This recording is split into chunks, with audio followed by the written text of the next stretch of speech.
Hello and welcome to the Gaggle, where we challenge and, if necessary, destroy media narratives. I'm George Szamuely. With me today, of course, is co-founder of the Gaggle, Peter Lavelle. And today we are once again honored to have as our special guest, Scott Ritter, outstanding military analyst and political commentator. He's been on before.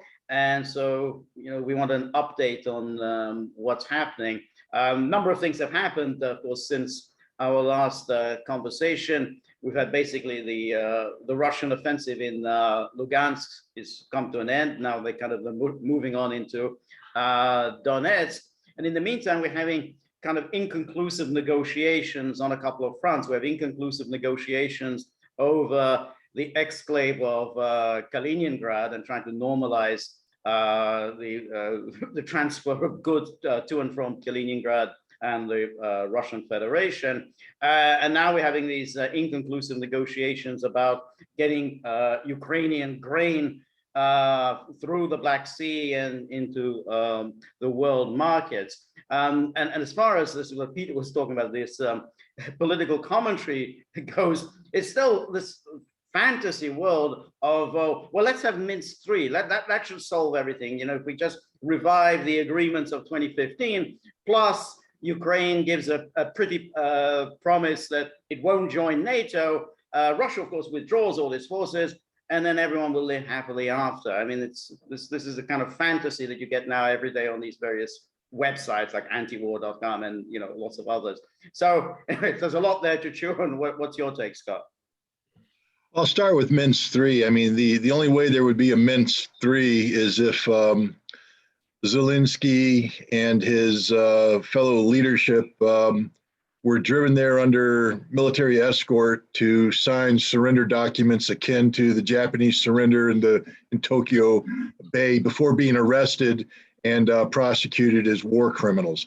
I mean, that's literally the only future I believe Zelensky has, that or death or exile.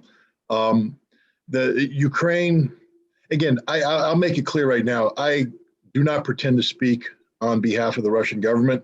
I am not here to influence the Russian government. I'm not here to influence anybody. This is my analysis. If I were a PhD student tasked with writing a paper on this, this is what I would say is Ukraine has forfeited its right as it currently exists to exist as a nation, as a legitimate sovereign nation state.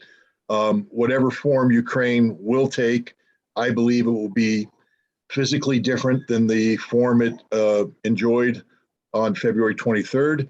And I believe it will be vastly politically different. I don't think it will be recognizable as Ukraine, and it may not exist as Ukraine. I'm very, I was very interested. I think my interest was piqued when Russia offered Russian passports to all Ukrainian citizens. I think that's a portend of the future. I think Ukraine slit its own throat by cutting off energy and gas supplies to its territories. I mean, how can you speak of desiring to reconstitute Ukraine when you turn your back on your own population? Russia will, of course, do what's right, I believe, and provide for these people. But in doing so, loyalties will shift. I believe that what eventually is going to happen is that Russia will win over the vast majority of the Ukrainian people to a political solution that that is acceptable to all. And part of the terms of that acceptance will be the Ukrainian government as it currently exists is, governments, especially when they're in precarious situations, I don't mean to be too American here, but it's government of the people, by the people, for the people, meaning that governments really can only exist so long as the people tolerate the government over them. And the Ukrainian population, even those who were inclined to be opposed to the Russian objectives initially, I am a huge believer in Ukrainian patriotism, legitimate Ukrainian patriotism. I think I answered a question somebody asked me earlier if I were a hypothetical, if I were a Ukrainian in Kharkov and the Russians came across the border, what would I do? And I said, I'd volunteer. I'd send my wife and children off to the hospital to serve as whatever the equivalent of the Red Cross volunteers are, to receive Ukrainian casualties. And I would go to the front lines and do that which my nation required of me in its defense. I respect that. And I respect the fact that there are Ukrainians who believe that Ukraine should chart its own future, and that while they may be vehemently opposed to the right sector, to these right-wing parties, the solution is a Ukrainian solution, not an imposed Russian solution. I respect that opinion. Unfortunately for them, that's not what happened. The Ukrainian government would not permit this kind of democratic involvement of the Ukrainian people to resolve these problems, and instead embarked on a policy that invited in foreign interests who were using the Ukraine crisis as a vehicle to undermine Russia. And Russia acted in its legitimate national security interests. I think the Russian objectives on February 24, although the Russians are consistent saying we will accomplish all stated objectives, we need to be honest. The war today is far different than the war was on February 24th. It's a completely different conflict. And therefore, the Russian objectives have likewise, I believe, changed, even though Russia still calls it a special military operation.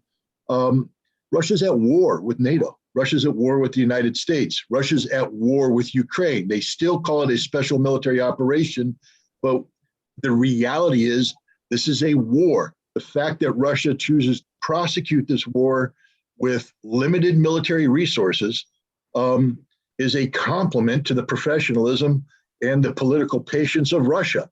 I will tell you right now, if you had asked me in March if I thought this war could extend into the summer months with this kind of sustained, intense combat without Russia mobilizing, I would have said you're high. Because basic military math, I mean, let's just go with offensive military operations. You want a 3-to-1 advantage. That's just classic military math. If I'm attacking you, I need 3 of me for every 1 of you. Russia flipped that on its head, and they're attacking with 1 of them and 3 of the Ukrainians. So that right there is a problem. The other thing is intensive, large-scale ground combat in a European environment of the sort that we're witnessing in Ukraine today. You don't get casualty ratios that deviate far from 1-to-1. I mean, you might see in a situation, for instance, if you take the Great Russian victories, destruction of Army Group Center, and the great envelopment victories after Stalingrad. The casualty ratios were like 1.2 dead Germans for every 1 Russian. Even though there were great Soviet victories, the Germans killed a lot of Soviets in the process. I mean, it was grotesquely dangerous. And here we're looking at, levels of lethality that have gone up by orders of magnitude in terms of the weapon systems involved. We're dealing with highly trained military on the part of the Ukrainians, competent leadership. And I would have been shocked to see, Russian-Ukrainian casualty ratios, especially with a 1-to-3 disadvantage, that veered too far away from 1-to-1. So if we're looking at a Russian victory requiring the inflicting of 75,000 dead Ukrainians, I would have said, man, that's going to be a lot of dead Russians too. That's not happening. I mean, there's a lot of dead Russians, so I'm not minimizing the costs. A lot of dead Russians, a lot of dead Lugansk and Donetsk militia members. Let's not pretend that this is a bloodless victory. It is not. But the casualty ratios are in the order of 1-to-5, 1-to-6, 1-to-7. For every Russian or Donetsk militiaman that goes down, Lugansk militiaman goes down, 6 or 7 Ukrainians are going down. This is insane. How do you square, because it sounds like there's a contradiction going on here. You said that the military is Ukrainian military is professional and well trained and all that, then why is the ratios like this? Well, okay, now we come to the answer. The answer is the professionalism of the Russian military. Okay, and I'm not here to blow smoke up anybody's, you know what. The Russians are human. They prove that every day because they die. They make mistakes. And when new weapon systems are introduced, it takes Russia a moment to adapt. The HIMARS, we can talk about that later. The appearance of HIMARS on the battlefield, is thrown a curveball. But if you know anything about baseball, one pitch does not a game make. Hey, nice curveball, strike one on the Russians. Try it again. Yeah. Oh my. The Russians are adapting, and here's the deal: Russia started this conflict, and we need to be honest. The Russian military, as professional as they were untested, largely untested going into this conflict. Oh yes, Syria. Syria is a small-scale conflict. You weren't operating at the combined arms army level in Syria. We're not talking about joint operations on the scale that's being seen in Ukraine. It was an untested, modern, professional military that had an untested doctrine. And they had an untested organization. And they applied that in the initial phases. We've had this conversation before where they deviated from doctrine. They sought take a softer approach. It wasn't war. It was a special military operation, et cetera, et cetera. And they did okay, but not great. Not great. They suffered some setbacks. But the beauty of professionals is you only have to hit them in the face once before they say, I don't want that to happen again. And the Russians have adapted their doctrine, adapted their organizational structure, adapted the way they fight dramatically. I will tell you right now that the battalion tactical group that you saw on February 24th does not exist today. It's been transformed into something different, something that has additional attachments. They've taken away superfluous units. They've created the perfect military unit for the operation they are being called upon to fight. And they have perfected a system of support where it is sustainable, meaning that you're not burning your troops out on the front. You're fighting, you're accomplishing the mission, you're regrouping, resting, re-equipping, going back into the fight. And they have this cycle in play that is just a machine that is going in and doing the job. And they are so effective at this that they are able to achieve these kill ratios. Now you say, well, wait a minute, why aren't Ukrainians so professional? Why aren't they doing the same? I'll introduce, and I'm sure many people know the name John Boyd, U.S. Air Force Colonel, fighter pilot. And old Boyd, I forget, it was 13-second Boyd or 20-second Boyd, whatever. But his thing was, you get in a jet fighter, I get in a jet fighter, we go head to head in 13 seconds, I'm going to shoot you down every single time because I will initiate certain maneuvers that cause you to react to me, and I will get inside your OODA loop, the observe, orient, decide, act loop, decision-making cycle. Once I get inside that loop, you're dead every single time. Well, Russia is so deep inside the Ukrainian OODA loop that the Ukrainians don't stand a chance. Ukrainians are reacting to the Russians. There is no let up. The Russians continue to push and push. There's no pause. Ukrainians don't get a chance to go back and go, whoa, let's take a look at what we're learning. Because every time they step back, bam, the Russians hit them in the face again. They're now up, hands up, defending. They don't have a chance to do anything other than rope-a-dope, and it ain't working. So that's why the Ukrainians are dead. Now, the West is trying. The West is trying to infuse new equipment. But how do you insert equipment into a military that's not organized, trained, or prepared to accept this equipment to maximum value? You can't. The U.S. is providing outstanding intelligence support. I'm an intelligence officer. I like good intelligence, but I can give good intelligence to bad people and it's useless. And I don't mean the Ukrainians are bad. I mean, the Ukrainians right now are on their back foot. I'm giving them the intelligence that says we need to maneuver up forward, jab, jab, pump, pump. And they're going, hell no, I'm getting hit in the face. I'm going back. I don't have time to use this intelligence properly. The Russians are in the OODA loop on tactical, operational, strategic level, militarily. The Russians are in the OODA loop, and this is as important politically and economically. The Russians right now are controlling Europe's economic future. Europe is not in control. Russia is. Russia can hit switches anytime they want and get things to happen.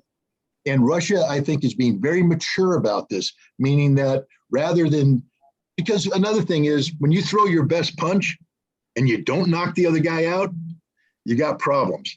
So maybe the best thing to do is just jab, jab, jab, jab, and make them think you got the knockout punch. I'm not saying Russia doesn't have the knockout punch, but if Russia does what we did, because we came in with the Sunday haymaker, hey, Russia, sanctions, boom. And Russia went, thank you, we got it. And now we're adapting. It's interesting. Putin actually said something last week to that effect. I'm paraphrasing here. You haven't seen anything yet, okay? And it was interesting, George Piskov, one of those rare times he kind of came in and kind of massaged what Putin had to say. It's very rare that that ever happens, okay? I still don't know really what to think of it, but then again, as George and I have agreed long ago, is that Russians, they don't bluff, they act, just as you said, Scott. Go ahead, George. Look, the bottom line is, you're right. The person that says that they can read Vladimir Putin is probably the person that you don't want to have part of your conversation. The person that says, I listen to Vladimir Putin is the person you want to have in. And that doesn't mean Putin's God. He's not. He's human. He's the executive of a imperfect nation, Russia. Every nation's imperfect. There's a tendency right now, because everything's going Russia's way, for people to, put Russia up on the 10-foot, pedestal and pray to the Russian God. No, Russia is Russia. Nothing more, nothing less. That's good, bad, that's ugly. It's everything. Putin is the leader of Russia. He's been in a long time, so he's knowledgeable. And there isn't much that's going to take Putin by surprise. That's one of the reasons why he's so calm in this extraordinarily difficult situation. But he's also a man who's confident, not only in his own abilities, but the abilities of his subordinates, the abilities of his country.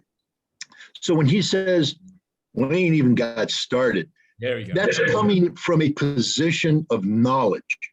That's not speculation. That's not Zelensky ordering 1 million men to be mobilized to take over the South. Okay, it's not fantasy, it's not fiction, it's reality-based. And it shows a level of maturity and a level of preparation that the West needs to respect. Because I'm not saying that it's the West's job to roll over and play dead because Vladimir Putin has spoken. No, if the West wants to be anti-Russia, that's their choice. They get to make that choice. But they need to understand, if you're going to be a responsible policymaker, that there are consequences for your action, and that these consequences are reality-based, and Putin is the mouthpiece of reality at this point in time. So when he says this, I would say that the best advice I could give people is to stand up and listen and try and understand what that means. Because at the end of the day, even if you're anti-Russia, you're supposed to be pro-America first. And sometimes being anti-Russia to the expense of your own nation is pretty stupid policy. It doesn't mean you have to be pro-Russia, but it might mean we might want to find a way to live with these guys in peace and harmony. Scott, what do you think then is going on? Yeah, I mean, you've talked about what's going on in the minds of Putin. What do you think is going on in the minds of, let's say, Lloyd Austin? I mean, they say, okay, we mustn't let Putin win. Okay, what do they mean by that? What are they thinking? What's the next step? I mean, that's just a slogan. We mustn't let Putin win. What do they think is going to be the next thing that's going to happen? Well, I'm going to parse that statement first, not because you said it, because Lloyd Austin said it. We mustn't let Putin win. The hubris that's contained in that is unreal, unimaginable, unfathomable. We mustn't let, as if you're in control. You're not. You've jumped off the cliff, you don't have a parachute, and the wind is blowing you in whatever direction it wants. Lloyd Austin, Tony Blinken, Jake Sullivan, that whole crew, and the president, Biden, they believe, and this comes down, I don't want to get too philosophical here, but I mean, you know, the thing about the United States is in taking these extreme policies, they bring everything to a head. And so you have to look at, you know, everything's come together, this giant boil that needs to be lanced. Rules-based international order, that which defines American foreign and national security policy today. Not me saying it, it's right there in the interim national security strategy guidance. Blinken mentions it every other phrase. Biden prays to it. Jake Sullivan does whatever he does to it. And Lloyd Austin is you know, he's a prisoner of a policy he didn't write. I'll just say that. Lloyd Austin is, unlike Blinken, unlike Sullivan, unlike the others that are in the Biden orbit, Austin is an add-on. He's not part of the original process. He is also somebody whose roots are in a military system that's supposed to be apolitical. It's supposed to serve the greater good of the United States, not necessarily the political ambitions of any given administration. But the way the United States has devolved recently, we see the military over and over again. And you know, civilian leadership of the military is an absolute in the United States. It's a constitutional prerequisite. But it doesn't mean that the military simply salutes and obeys. The military is there to advise. The military is there to be a neutral constant that serves any president, Democrat, Republican, whoever elected independent. They get served by the military equally, which means the military can't be seen as a partisan cheerleader. The military's job is to say, these are the facts. This is reality. What's your policy? If you want me to accomplish that policy, then I have to do the following. Austin's got ahead of that. Austin stepped into the policy game. And it's reflective in that statement. You know, we cannot let Russia win. Russia's going to do whatever Russia wants to do unless you beat Russia. It's not about allowing Russia. It's not about being the person who says, hey, Russia, 2 steps forward, not a little bit more to the left.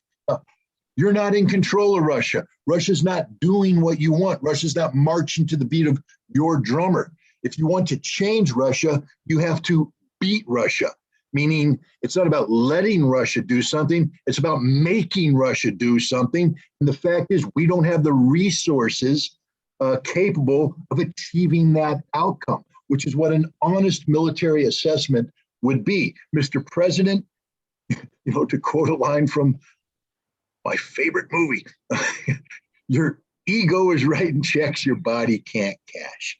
You know, the president's out there saying things, implementing policies, and he's getting ahead of the game. That doesn't mean that America surrenders, but America needs to learn to operate within the realm of reality, and it's not.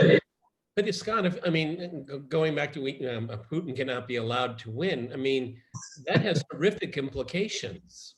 I mean, because I mean, you said it, George, and I have said it, but it's not in common parlance that this is Russia and NATO are at war, and there's only one thing. If Russia's not allowed to win, Putin is not allowed to win. That means escalation. Well, you know, in the old school, you're right. But we're dealing with a new world. And what I mean by that is we're dealing in a world where America isn't what it used to be. And I'll give you an example. You know, we stayed in Afghanistan for so long because the Taliban could not be allowed to win. We can't let the Taliban win. We can't let they won. They won. And eventually went, I guess Taliban won. And we left. Now, the way we left, though, wasn't to do it honorably. The way we left was through deception, denial, deceit, lies. And the liar in chief was the president himself. proof positive telephone conversation, July 23rd, 2021, between Joe Biden and Ashraf Ghani, the then president of Afghanistan, where Ghani was crying about 20 to 30,000 screaming meanies coming over the border. His military was in full retreat, and the Americans were withdrawing the air support he needed to survive. He said, if we don't get the air support back, this is all done. It's collapsed. We're gone. It's immediate. And Biden said, whoa, stop.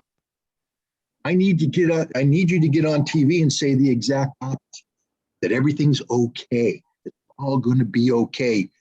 Even, and this is the direct quote, even if it's not true. So the president of the United States instructed a leader of a sovereign nation to lie, to create a perception. And then, and the purpose of that perception wasn't to position the United States to impose its will, it was so the United States could tuck tail and run. I'm here to say, with as much confidence as I can bring to bear after watching the NATO summit, that this will not escalate, because it can't escalate. That NATO literally has nothing. So how will they explain their failure then? I mean, they just won't call it a failure. Oh no! First of all, I think the conversation is going to be changing dramatically. Right now, we have Jens Stoltenberg seeking to transform a non-existent 40,000 man rapid response force. It's non-existent. Yep. I mean, they're on paper somewhere. Some NATO people might say we got 40,000 people. I dare you to mobilize them, Jan. It's a PowerPoint. It's a PowerPoint presentation. Well, yes, but now he's taken Jack's magic bean and he's put it in the ground, and he said, turn it into 300,000 non-existent people. NATO doesn't have a military capable, let me put it this way, the Ukrainian military, if it had turned west and marched on Poland, would have wiped the Polish military off the face of the earth. The Ukrainian military would have destroyed Romania, would have taken the Baltics in 6 days. That's how bad NATO is. Germany could not have mobilized because they can't. They cannibalized their pitiful armored brigades to get one reinforced battalion group in Lithuania. The British are scraping the bottom of the barrel to get one battalion in Estonia. And Stoltenberg saying, I want to transform them into brigades. And the British are going, we don't have it. And the Germans are like, huh? So no, NATO, and that's the thing about escalation, because to escalate, you got to have something. The only country that has anything is the United States, and we don't have enough. We don't have enough. Scott, this is the same question. How do they walk this back? I mean, I'm glad you brought up the issue of Afghanistan, but you know, that is just a blip on TV for most people. We're still in Afghanistan, 20 years, that's a long time. We're still there. I mean, but this is not, Afghanistan is not Russia. No, I agree, but let me ask you this question. Let's say you're a politically engaged German citizen, all right? And you're sitting in, I was going to say a Munich beer hall, but that's probably not a good place. We'll call it a Frankfurt beer hall or a Berlin beer hall. Okay, and you're chatting with your other politically inclined German friends. You might be talking about NATO and Russia right now. Yeah. In November, you ain't going to be talking about NATO and Russia. You're going to be talking about how damn cold you are. Yep. Why industries. The entire conversation is about the change, which is why there won't be any escalation, because NATO will cease to matter. And that's the reality. When you have a military alliance that exists for no other purpose than to perform the motions of a self-licking ice cream cone, it's here to please itself. It doesn't defend anything from anybody. It's just here to create the illusion of power. It means it's irrelevant. It literally is an irrelevant organization. It has no relevance on the world stage. You think the Chinese are actually urinating their pants right now because NATO's threatening to move into the Pacific? No. You think the Russians are fearful of NATO? No. No one is. Turkey thinks it's a joke. Most NATO members think they're a joke. It is a joke. And it's a joke that has no relevance. So when reality hits, as it's going to hit, because right now when we talk about the economic crisis, it's still theoretical. I mean, there's some harm. I'm paying twice as much for the gas pump. My wife and I, we have relatives coming over. We just went to the grocery store to buy the requisite largesse so I can grill, because all American men are master grillers. And I have to tell you, we would have been better off going to a 5-star restaurant, taking everybody out to a 5-star restaurant, and paying that price than paying what we paid at the grocery store. It used to be when you cook at home, it's you lower the price. We literally broke the bank trying to buy what's necessary to feed people. That's ridiculous. But man, I still got lights, I still got air conditioning, I still live. I'm okay. Europe isn't going to be okay this winter. And I don't mean to be cruel about it, because I have friends and relatives in Europe. I'm genuinely worried about them. I have relatives in Russia as well. You may have known that. And in the 1990s, my wife and I literally lost sleep because of the crisis that was going on in Russia. We were that concerned about them, and we had every right to be. It was a tough time. I'm in a similar position right now about my relatives in Europe. I mean, I am genuinely worried about them and what's going to happen. Because I don't think they understand what's about to happen. I think Europe continues to lull itself into sleep because it's good weather.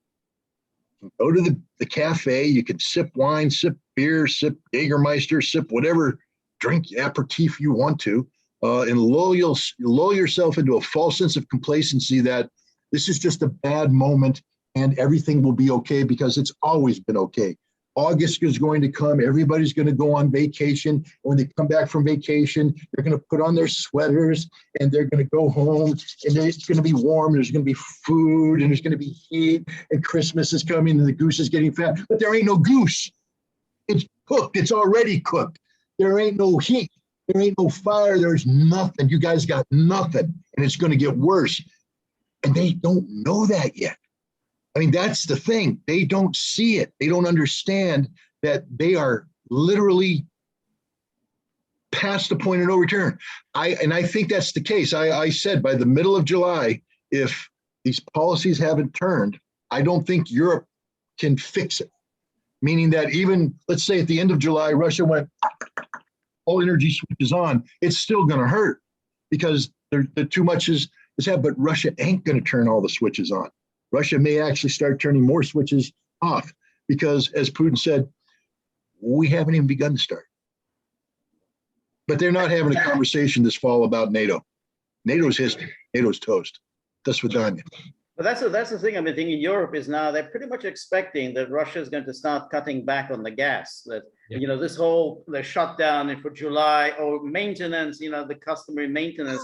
They don't actually think that they're going to switch it back on after the maintenance. I mean that's it. We're just going to keep running it at 40% capacity. And again, why not? I mean, you've been sanctioning us. Why should we go out of our way to help you out? Well, and particularly, George, since the goal is that import zero natural gas and oil from Russia. So, I mean, if I were the supplier, I'd be saying, well, there are other buyers here. Okay, and the technology, it hasn't gotten a lot of coverage, but for Nord Stream 2, some of the infrastructure, command and control of the Nord Stream 2 has already been removed. They've already, that's done. Okay, they're moving it to supply other countries, with other routes and all of that. I mean, it's the one thing that if everybody could see the pipelines that are in Russia, your eyes will pop out of your head. I mean, they've got a lot of things going on there. I mean, the pipelines are so long that they're used as actually storage themselves because they're holding so much. And so when I came across the news that Nord Stream 2, they've already, it's basically being dismantled because it's never going to be put into use. And when somebody tells you who they are, you should believe them. We don't want your natural gas. Got it. I understood it the first time you said it. They're going to regret sorely that they ever said these things here, because the military conflict in Ukraine will come to an end, but there's no going back to the status quo ante of February 24th. Why would Russia want to? I Why? mean, if, you know, a lot of people, and again, I say this as an observer. So you live in Moscow, and anytime I say something that you disagree with, cut me off at the knees. I'm ready for it, man, because I'm here to learn. But as a observer, you know, of the 1990s, I saw two things occur. One, I saw the Western empowerment of the oligarch class, which was just purely the economic rape of Russia to the exclusive benefit of the oligarchs and the West. You know, it wasn't there for the Russian people. The lies, the deceit, the selling of, you know, this whole state property. Everybody now has a share, but God, you're starving to death. So some of your shares at rock bottom discount. So I have all the shares. Now I control the company, and I'm going to dismantle it, rape it, destroy it, configure it so that I am rich, the West is rich, and the Russian people aren't. That was the one thing. The other thing was, you know, there was so much exhaustion from the Soviet system that the Russians were desperate for an alternative.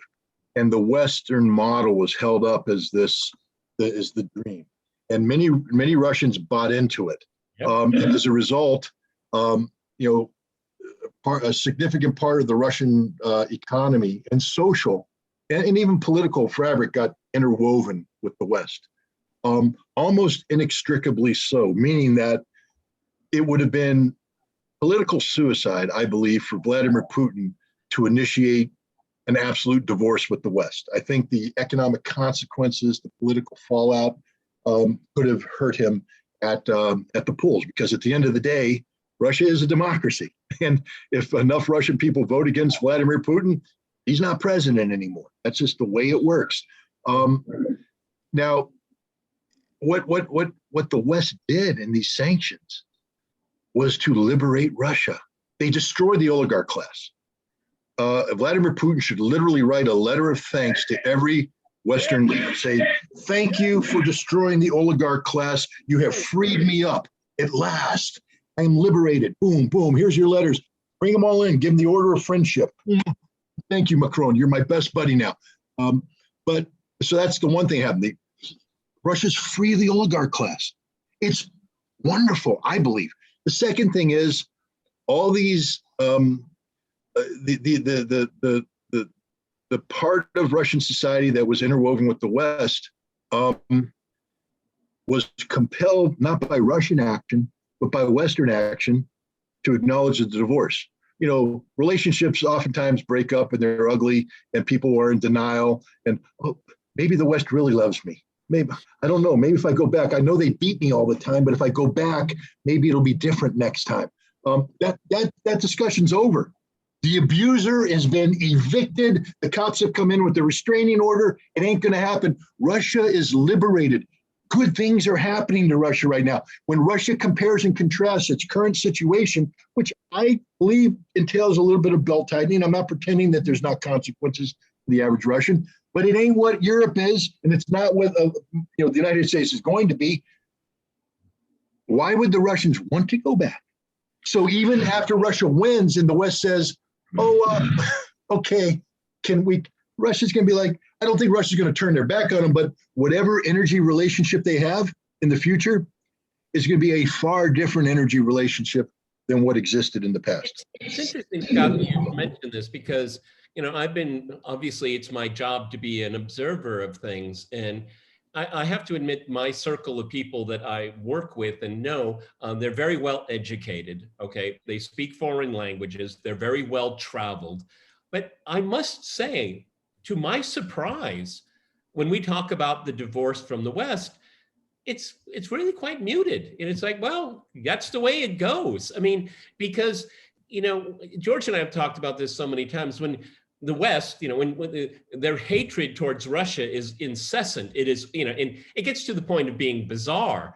And the class of people that I know are very well aware of what is being said about them. And as a people, which they find absurd. I mean, aren't these the Westerners liberal and tolerant? And if they ever said this about Jews, well, they would be canceled. But they say about us, okay? And so I think that the the divorce is being taken much better than I would have ever expected. Apropos, we're coming up upon August, where a lot of people take vacations. Well, they're going different places, okay? Turkey is still an opening for a lot of people. Thailand? Thailand. Greece is still open. My director got her visa. But no one's talking about the UK or France or Italy. And it's just being kind of crossed off and being crossed off with a lot more ease than I would have expected. I'll give you a real quick story that just really made people furious here. There was a woman leaving Rome and she went into duty free and bought a very expensive bag. And then she was going through customs. Oh, that's sanctioned. And they took the bag away from her without any compensation at all. I mean, that made it, I mean, young women that like nice bags, I mean, you suddenly politicized everything with that story, okay? No, I look, my brain hurts by the level of ignorance that's on display here in the United States, from people that should know better. Again, I have friends and I want to keep them as friends, and as such, we've agreed not to talk about certain issues. But these are people who are heavily involved in the Defense Threat Reduction Agency, in the cooperative threat reduction programs in the former Soviet Union, in Russia, and in Ukraine. Many of them married Ukrainian wives, and they've been to Ukraine extensively, and their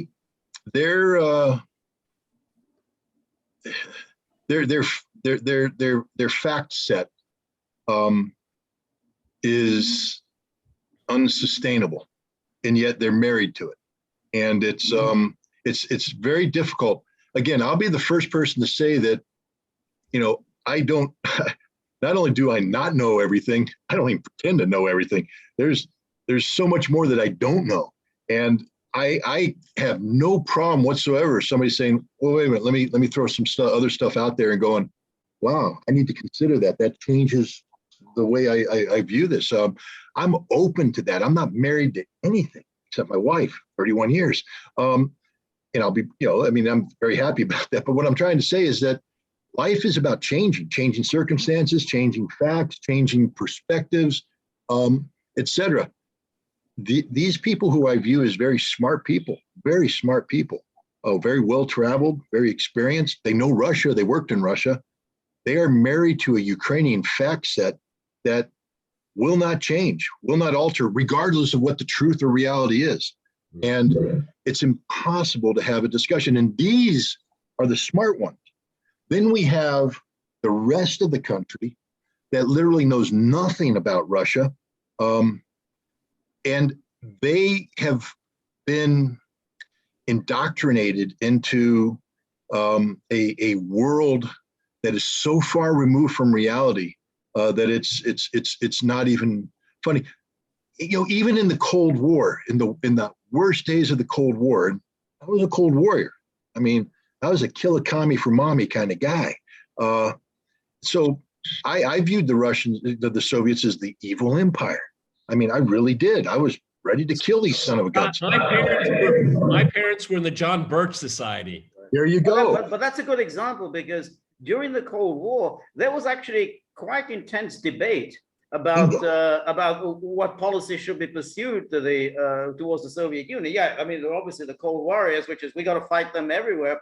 But there were many others, like the late Stephen Cohen, who was saying, no, not really. This is a new leadership. They don't want war. They want coexistence. We mustn't assume that they just want to destroy us. So there was a lot of debate. I mean, this isn't now. Now there's no debate. But then there was quite a bit of. But even the Cold Warriors, and I don't mean to promote, but I just wrote a book called "Disarmament in the Time of Perestroika," and it's about Cold Warriors who got in, like me, and the people above me who got involved in the business of disarmament, which requires you to sit down with your opposite number on the Soviet side and work together in harmony. And they were able to do that, make that transition, because they were not ignorant of things Soviet. They were not ignorant of things Russia. They may have been imbued with a political ideology that viewed Russia as the enemy, but they were knowledgeable of the Russian language, Russian culture, Russian history, Russian literature, They had been immersed in the Russian character. So when they sat down, they knew who they were looking at. You can't say that today. Even the people that are graduating from Russia studies programs. My daughter right now is at Georgetown, not a bad place. And she's enrolled in the master's degree program for Russian studies. Wow. But she, and I don't want to get her in too much trouble here, but she is appalled by the lack of intellectual curiosity by not only the participants in the program, but the instructors about what ground truth is. They are married to a dogma, and they are instructing the dogma, and they aren't interested in anything that deviates from the dogma, which means that you're not being taught Russian area studies, you're being taught Washington, D.C. Interpretation of what they want Russia to be, not what Russia is.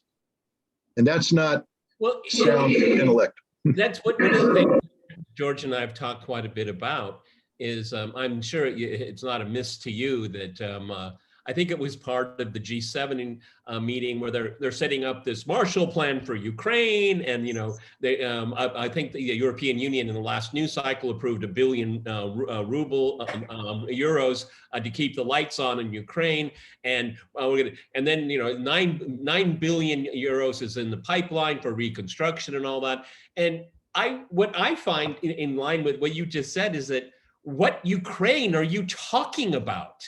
What Ukraine? Will there be a Ukraine? Will it be a rump state? I mean, these are all very open questions. I don't have the answers to any of it, okay? It's all open. But one thing I have continued to fall back upon, it's not what Moscow is going to control, it's what Kiev is going to be able to control. And we have no answers to that right now. Obviously the Donbass, obviously Crimea, but everything else is a question mark. Yeah, look, there's a word that I think the West needs to become familiar with. It's called referendum. It is a tool that's used by Russia for geopolitical purposes. It can be a blunt instrument. My wife is Georgian, and I'll just leave it at that. So there's problems there. So I'm not going to pretend that the Russian policy is infallible. But in Ukraine, I believe Russia's on the right track. I think Russia is justified in its actions. And the tool of referendum, I believe, is what's going to decide Ukraine's fate. And referendum is derived from the notion that the people will have a say in their outcome. And the longer this conflict goes on, the more the Kievan authority is going to be alienated from mainstream Ukraine. Yep. And the more Russia is going to be seen as not necessarily an ideal alternative, but a viable alternative. And viability, the definition of viability changes dramatically when you bring in things such as, do you want to be able to turn on the light switch and have the bulb glow?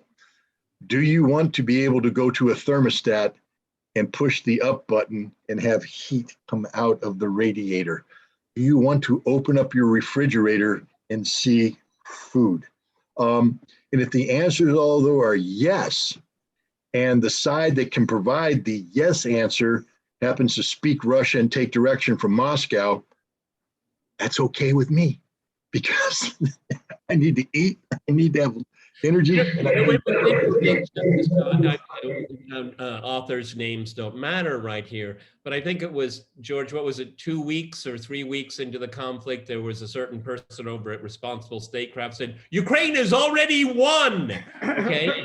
They've already won because it's coalesced them. The Ukrainian nationalism is positive now, and it's, and George and I, we read it as soon as it was published, and we were just saying, these people have no idea what they're talking about, because one thing that all the examples you brought up are absolutely germane, but what is happening right now is the postal service is working again. Okay, people are particularly in the Donbass, which was completely blockaded. Now, with passports being made available, getting a death certificate, a birth certificate. I mean, these are the things that make life, a society function. And this is what's being offered to them. I don't think when everything is said and done, they're going to say, well, Russia is our brother. They may not say that, but we want normality. That's, I went to Chechnya in the early 2000s, and, I knew the entire history of both conflicts.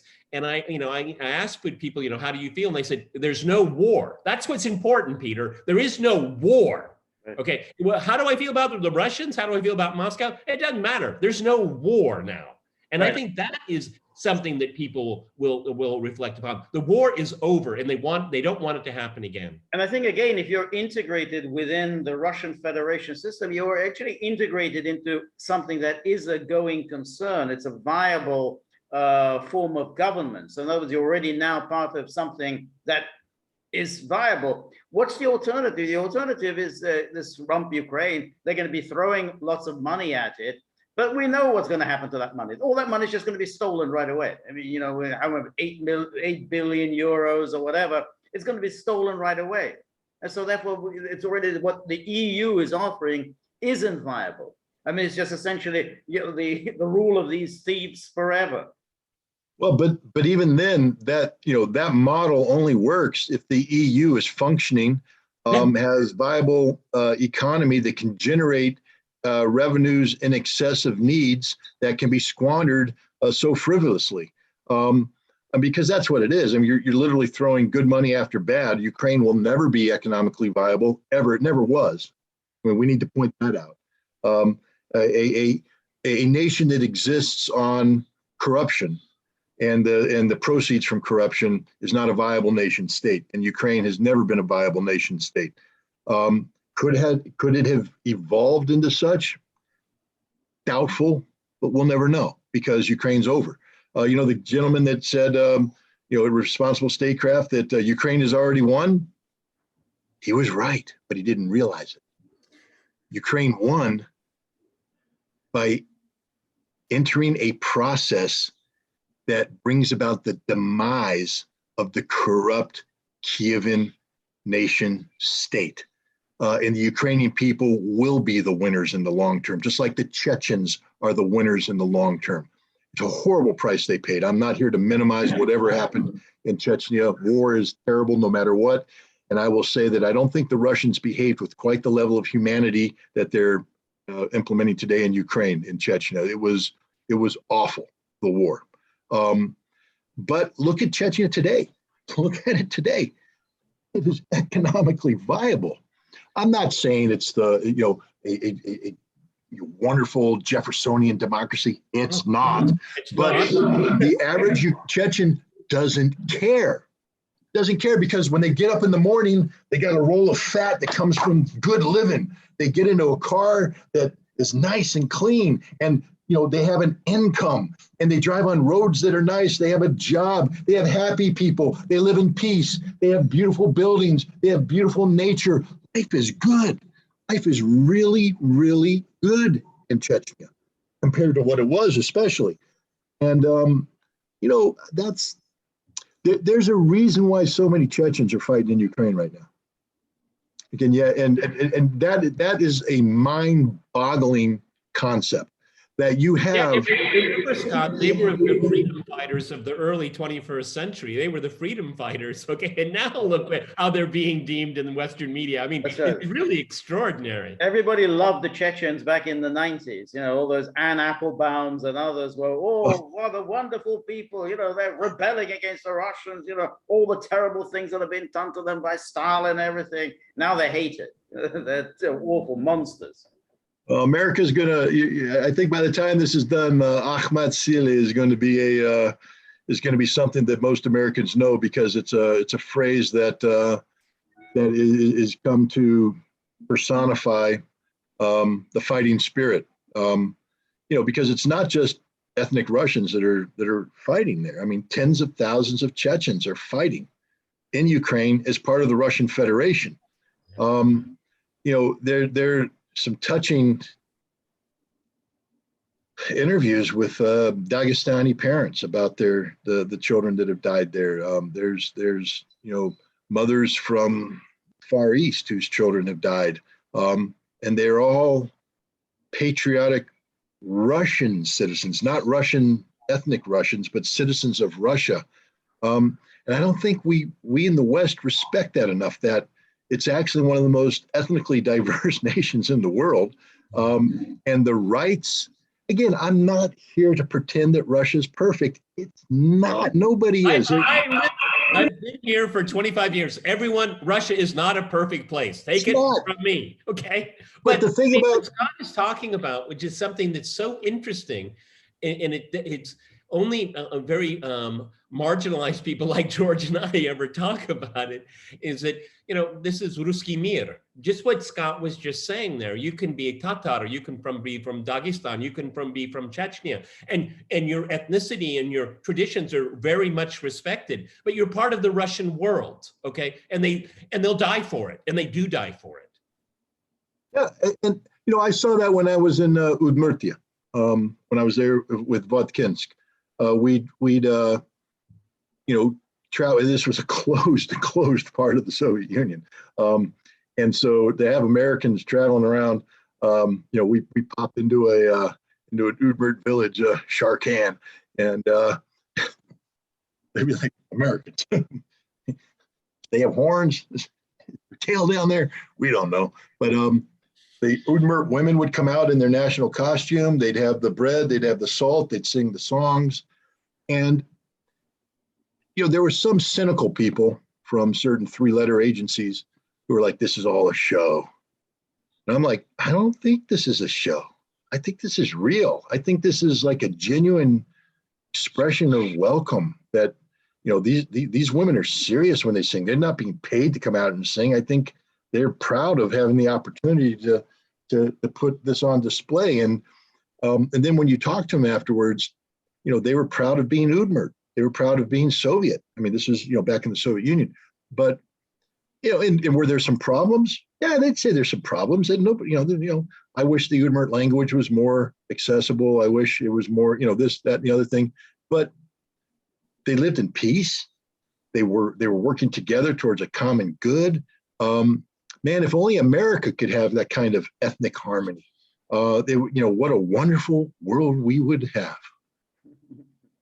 Yeah, I mean, it's interesting that you bring that up, because there is such ethnic diversity. I can't even. I would have to go to Wikipedia and to refresh my memory how many different ones there are.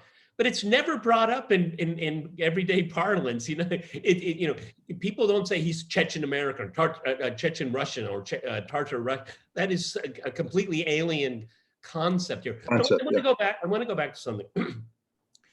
Scott, how does the Europeans and the Americans get out of this quandary? I mean, because I think we're all on the same page here. It's going to be a very cold winter, irrespective if switches are turned on or off. That's already in the card. That's dyed into the wool right now.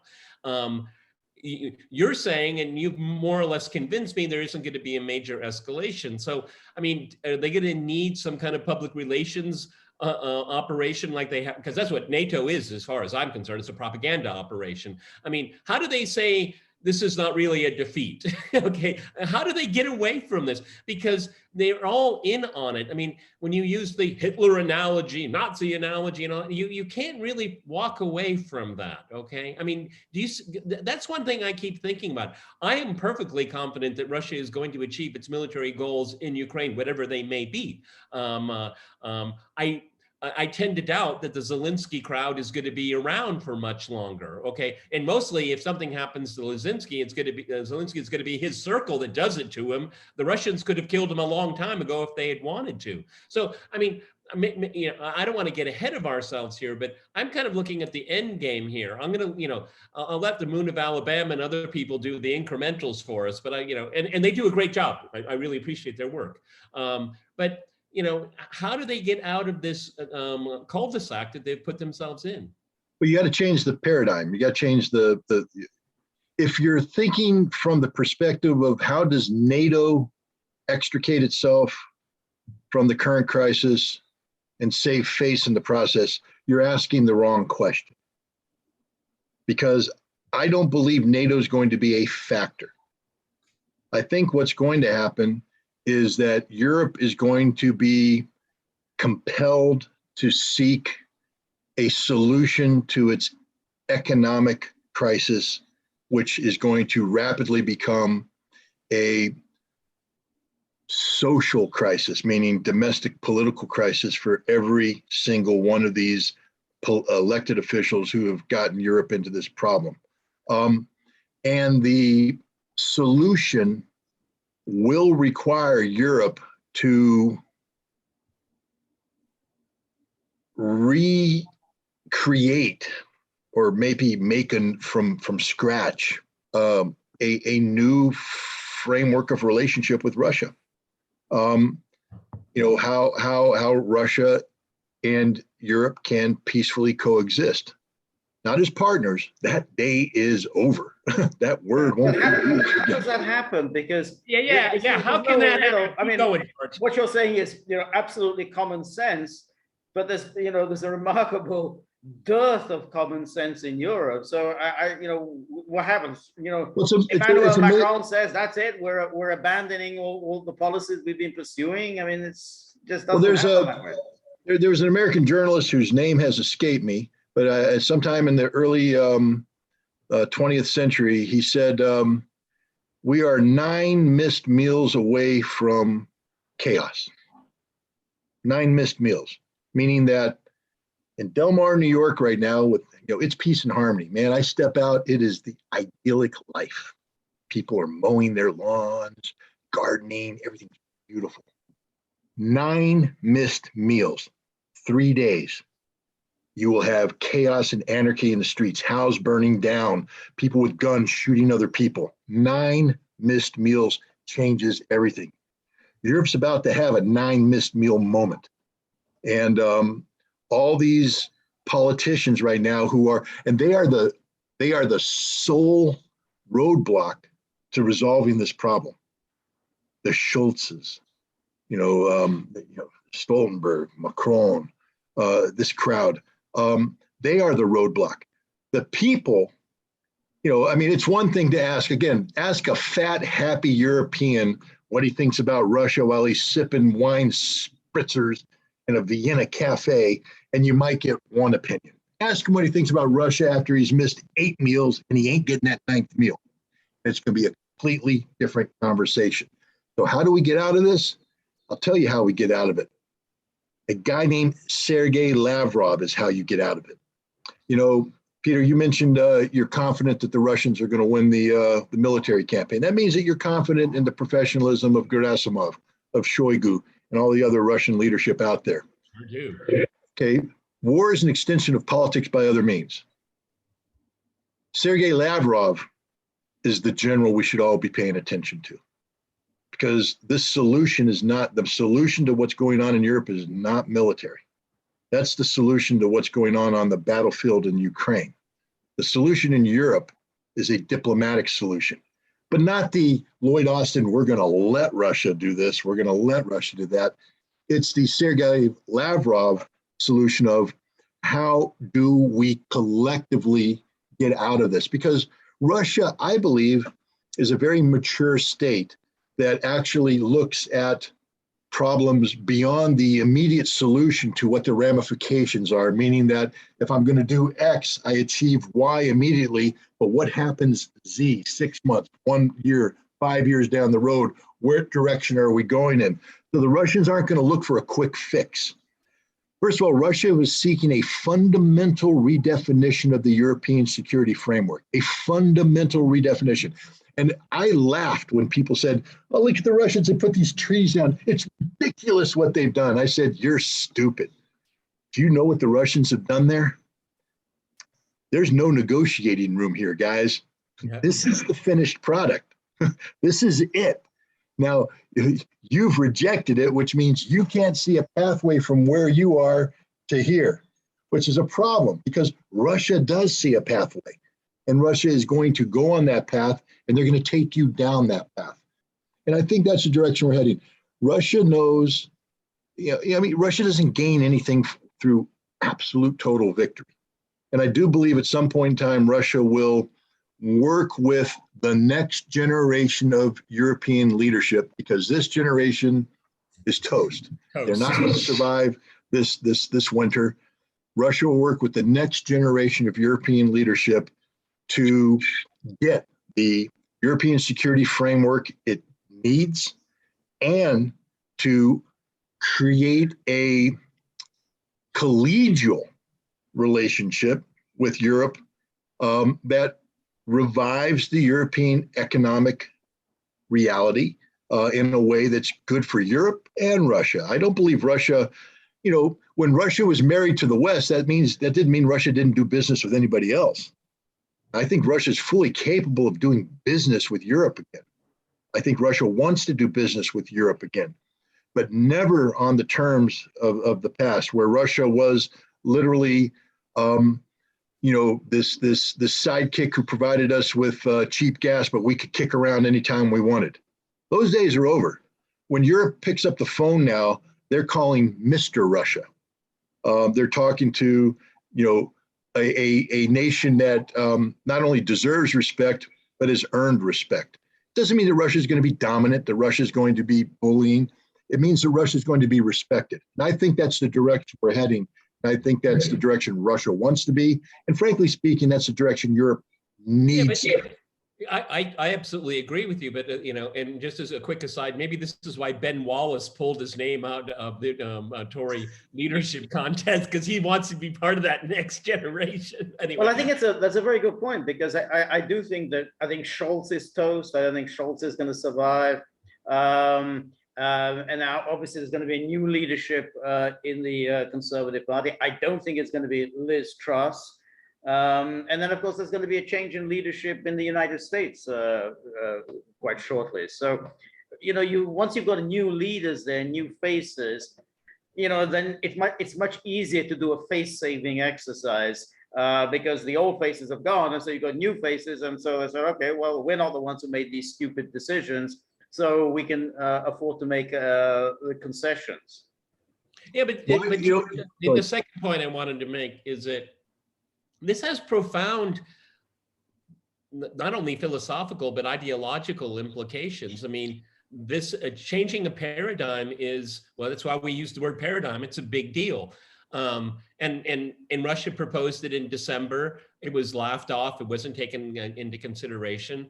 And for there to be peace in Europe, those considerations will have to be taken on board in a serious way. And what I'm worried about is that I don't know how we get there.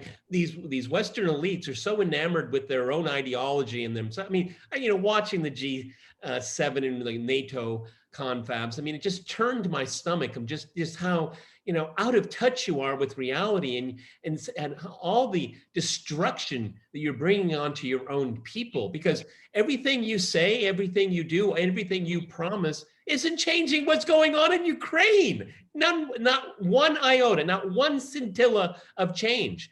And so this is a major shift, because this is a strategic civilizational defeat, because they defined it this way. They have defined it, okay? Autocracy versus democracy. So this is going to be a major shift if we can get there. Yeah, one of the great unknowns right now is, we talked about Ukraine and what Ukraine was going to look like when this was done. I think the more relevant question is, what is Europe going to look like? That's a good point. Right now we speak of Europe, in terms of this concept of unity. We have the European Union, we have the European Commission, we have NATO, which is a European military alliance. But Europe is not viable. It's not viable. Europe's at war with itself. I mean, right off the bat, we have Paris at war with Berlin over the economic direction of the European Union. Economic conservatism is the Berlin bankers want, or more liberal spending as the Parisian bankers want. That's a fundamental difference, which is causing Europe to gravitate around two different poles, so to speak, which is the last thing Europe wants. This is going to become even more, apparent when the European Union starts to suffer an economic collapse. You remember when the crisis over the default of Greece, and the notion of how does the euro survive if a member of the euro community has a collapse, the drain that puts on the rest of Europe. That's why there's so many rules when you join the union. I think a lot of Euro countries are going to collapse this winter. I think there's going to be big problems, and the strain that's going to put on the euro as a sustainable, viable currency needs to be looked at very closely. And then, another bigger question, and it goes back to, you remember Donald Rumsfeld's infamous statement about New Europe and Old Europe? Yeah. Oh, they're Old Europe. We got New Europe. Well, basically, he's talking about a fundamental East-West split. And I'll throw in a third factor. Right now, I think we have a Europe whose security policies are being dictated by 4 states. The 3 Baltic states and Poland. Yeah. They're the ones that are taking a fundamentally hard position. They're the ones that are pushing for the more confrontational stance. And I don't think they are sufficiently strong enough politically, economically, militarily to sustain this position when the framework collapses. Meaning that they have the US and the UK behind them, though. I mean, I think the UK, the what? The UK and the United States. I mean, there is no UK. What does behind them mean? UK is going to send what? 3 soldiers, 4 soldiers? There are 5 old in-laws. I mean, I don't mean to mock the UK, but they. But you should. But you should. Go ahead. They're not players. They simply don't deserve a seat at the table anymore. Their military is pathetic. Their economy is a joke. Their government, I mean, never mind. Boris Johnson, thank God he's on his way out. But the fact that you allowed that person to go, but again, America did the same thing. We put Donald Trump in, and now we have Joe Biden. I mean, democracies are capable of making fundamental errors. But the United States, I agree that they have the United States, but at what cost? Because right now, the United States, we've deployed a certain number of troops over into Europe. We've talked about, something. I mean, this big announcement about Fifth Corps. Wow. First of all, we already had a Fifth Corps headquarters in Europe, so yay! It's in Poland now, permanent. Good. What is Fifth Corps, by the way? I mean, it's at least 2 divisions, right? Last time I took it, should be 2 divisions plus some corps. We got a heavy brigade, and we got the pre-positioned stock for another heavy, and we got a striker brigade. So that's a division. Where's the 2nd division? Because you ain't a corps. So you got a corps headquarters with a division's worth of troops. But that division is unsustainable. I mean, it's literally a joke. And in order to make it not a joke, the price tag goes up in an existential fashion. And there's another problem too.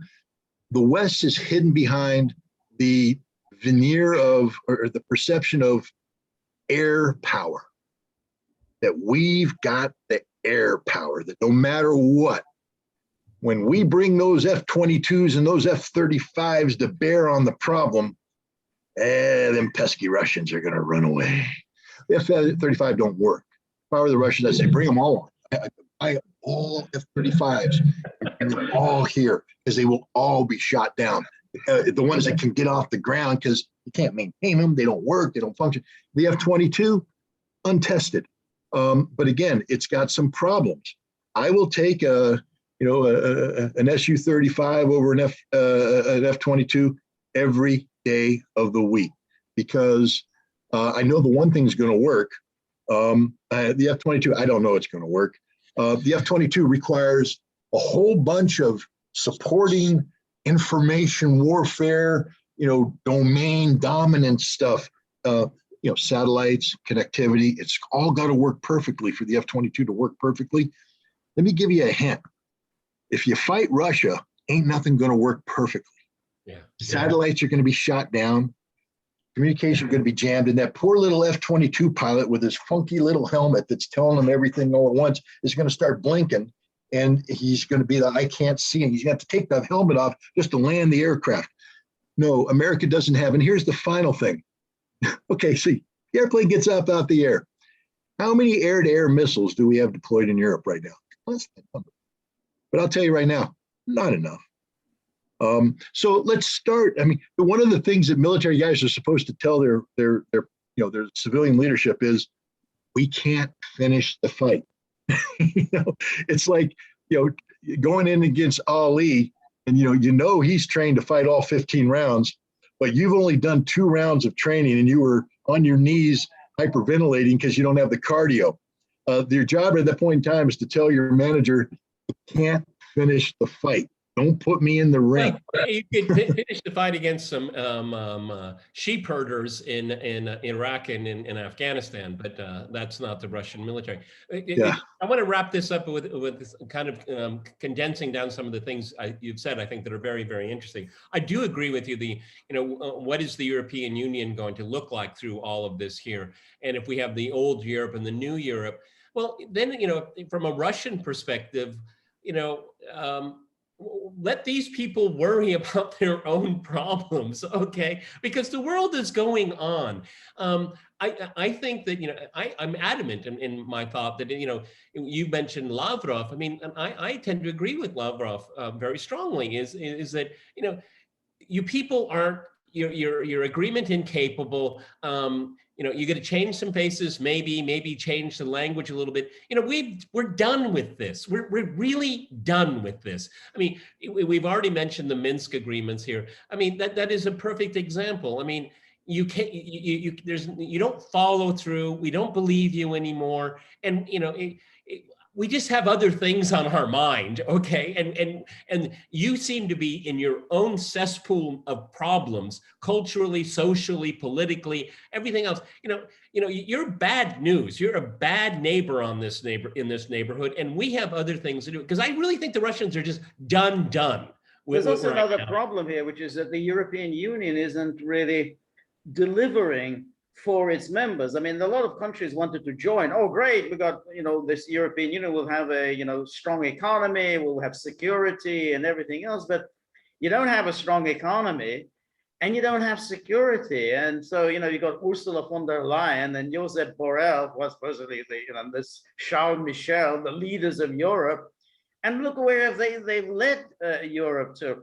So they're not in a good position now to go around lecturing Hungary. Well, we're going to take measures against Hungary, because it's violating the EU rule of law. And we're going to take measures against Poland, because it's violating. I think countries are going to say, who the hell are you to lecture us and to punish us? I mean, you're an absolute shower. You've made a complete hash of everything. And we basically aren't all that interested in this anymore. It's funny you mentioned Hungary. You know what country's not going to be cold this winter? Yeah, Hungary.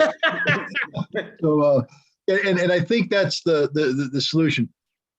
When Russia begins to work with Europe to rebuild that which is about to collapse, I don't think Russia works with Europe. I think Russia reaches out and says, Czech Republic, you need some help?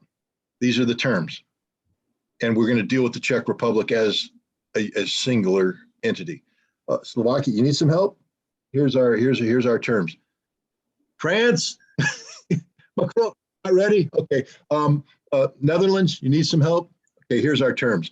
And I think that's what's going to happen, is that the concept of Russia basically underwriting Europe, because that's what Russia was doing with cheap gas, cheap energy. It was underwriting a fake economy. The European Union existed because it had an economic engine that ran solely on cheap Russian energy. So it was always this artificial entity. And then when they decided that they were going to somehow liberate themselves from that which made them function, they committed suicide. So Russia's not going to be calling up, Brussels or Strasbourg and seeking to speak to, the head of the European Union or the European. They already told Borrell, get the hell out of here, man. You're nothing. You're useless to us. They're going to pick up the phone and call heads of state, and they're going to negotiate with heads of state. And you're going to see Russia, the nations that want Russian help are going to get Russian help. And I think they're going to recover quicker than the nations who continue to look out for America. Let me give you a pro hint, Europe. America's in trouble. And the American people literally live by James Carville's mantra, it's the economy, stupid. And we are about to get really, really stupid because we're going to start really, really focusing on our economy and nothing else matters. And let me also remind Europe of the following. If you think that your pathetic continent is more important to Americans than gun rights or abortion, you don't know anything about America. And yet, we just had 2 Supreme Court rulings on gun rights and abortion that should be divisive, should be tearing this country apart, should be causing a civil war, and no one cares because it's the economy, stupid. Americans are singularly focused on getting inflation rates down, getting the economy under control. That's all we care about. And we don't care about Europe. We darn sure don't care about Ukraine. Scott, you're right. But the leadership class does. Okay. And this is one of the things that George and I have discussed at great length, is that this is an elite project. Ukraine is an elite project. Okay. And because of the media is elite, obviously they're the foreign policy blob. And, it's so striking. I think it was George last week. I don't remember what show it was on Fox, but I mean, they asked, there was a opinion poll of, influencers and stuff like that. And they were all liberals. Then they did a cross section of the society, and the top 10 for each one were completely divorced. They had nothing to do with that's the extraordinary thing that, in terms of what do voters care about, Ukraine didn't even make the list. Guns, I think, was about 3%, climate change, 1%. So when you look at what are the elites interested in, that's 4%. Out of that, 4% of what people were cared about, guns 3%, climate change 1%. Ukraine just didn't make a cut. It just couldn't break into 1% even. And yet, you pick up the New York Times, and there's still front page, Ukraine. January the 6th, again, January the 6th didn't make the cut either. Well, I would, maybe we could make this a little project here. After November in the election, let's take that same poll in February and see what the elites are talking about. Because I think they're, one of the things, America, there used to be this thing that there's really no difference between the Republican and Democratic Party. And at the end of the day, when they got behind closed doors, they were the same people. They believed in the same things, the same values, et cetera. When they came out, they did their little show on the floor, pointing fingers, but behind closed doors, they were the same. Not anymore. The Republican Party is fundamentally different from the Democratic Party, and the division's getting worse. And this is not a good thing. This is a bad thing. But I do believe if the Republicans are able to gain control of the Congress in November, you're going to see a redefinition of the elites. And it's going to become, I believe, more populist in nature. And again, I'm a little nervous of that. I don't know necessarily if I want, again, I come at it from the perspective of I'd like Americans to know and understand Russia. And I believe that many of the people who are voting for Republicans in November don't know anything about Russia. And I'm concerned about that. But I also believe that they will be reflecting not neoliberal, adventurism abroad, but sort of conservative isolationism at home.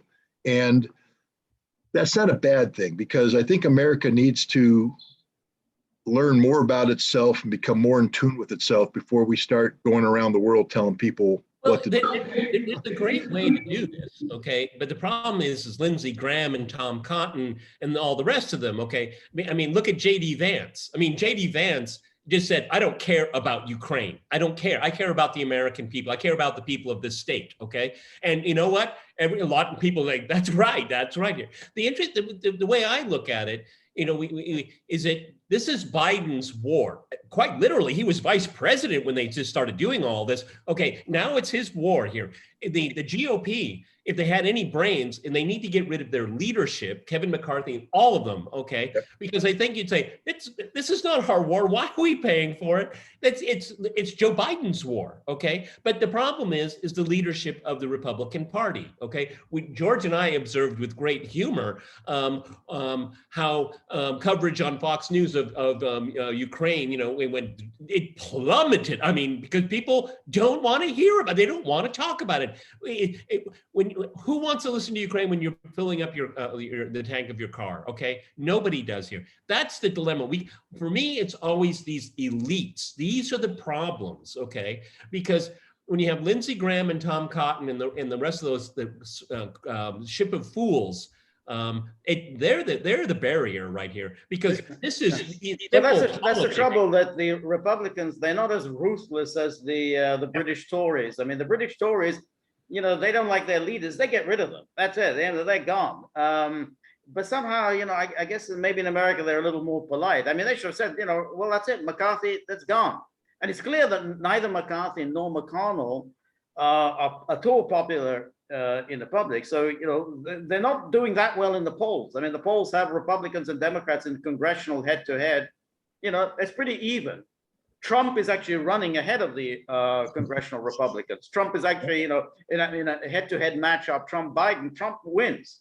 So Trump, you know, this is the first time that Trump is actually running ahead of the congressional Republicans. So it's clear that you know, the public really isn't at all happy with the leadership of the congressional Republicans. Right. You know, but here's the thing. When we say congressional Republicans, we're talking about two different categories. One is the Senate, who have the 6-year tenure. And that's where a guy like Lindsey Graham and a guy like Tom Cotton, they're problematic, because they can operate with a relative degree of freedom from the whim of the public. Kevin McCarthy, he has to run for re-election every 2 years. And I'm going to tell you right now, he will not survive if the American people, just ask Newt Gingrich, okay? You know, ask any, ask Nancy Pelosi come November. You know, you may be the Speaker of the House, but if you don't win election, you're done.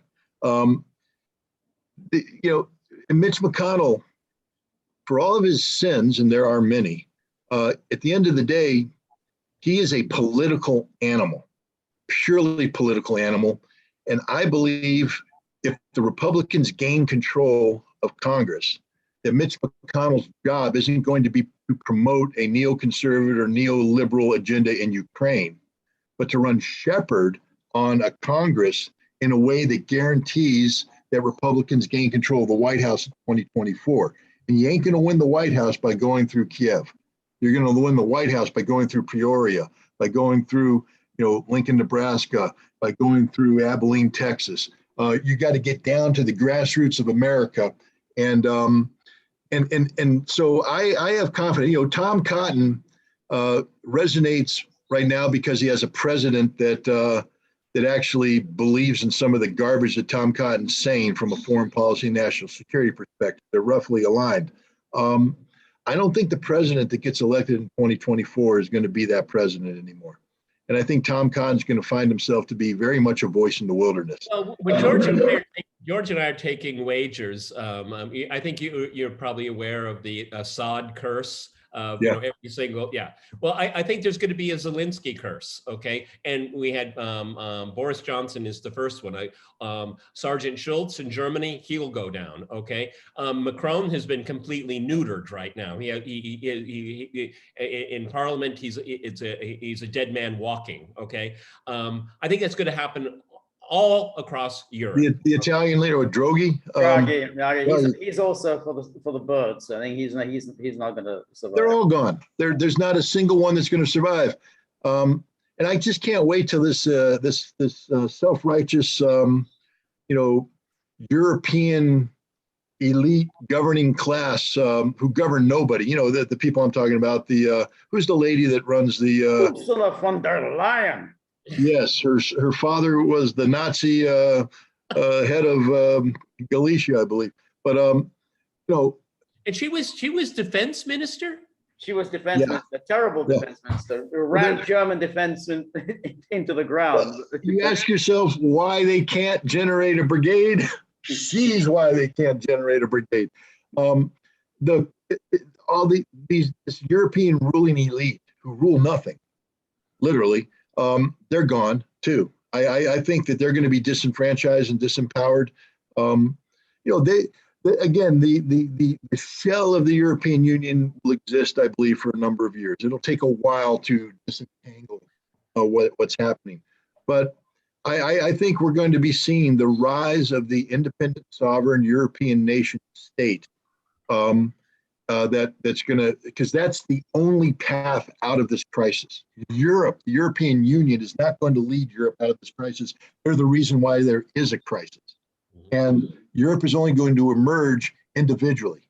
Nations will make the right decision for their constituents. 9 meals. That's the thing people understand. George and I have prophesized that by the time Ukraine gets into the European Union, we'll be the only country in the European Union. Ukraine will be the European Union because it's collapsing right in front of our eyes, and by the time it gets there, it's going to be gone. There's nothing else. Well, it'll be Ukraine may enter the European Union, but only as part of the Russian Federation. Anyway, Scott, thank you so much for joining us. It was again a fascinating discussion. Wish we could just go on and look forward to seeing you again very soon. So thank you, Scott. Thank you, Peter. And I want to see you on Crosstalk again real soon. Yeah, and remember, if you like the Gaggle, please like, share, and subscribe. See you soon. Bye.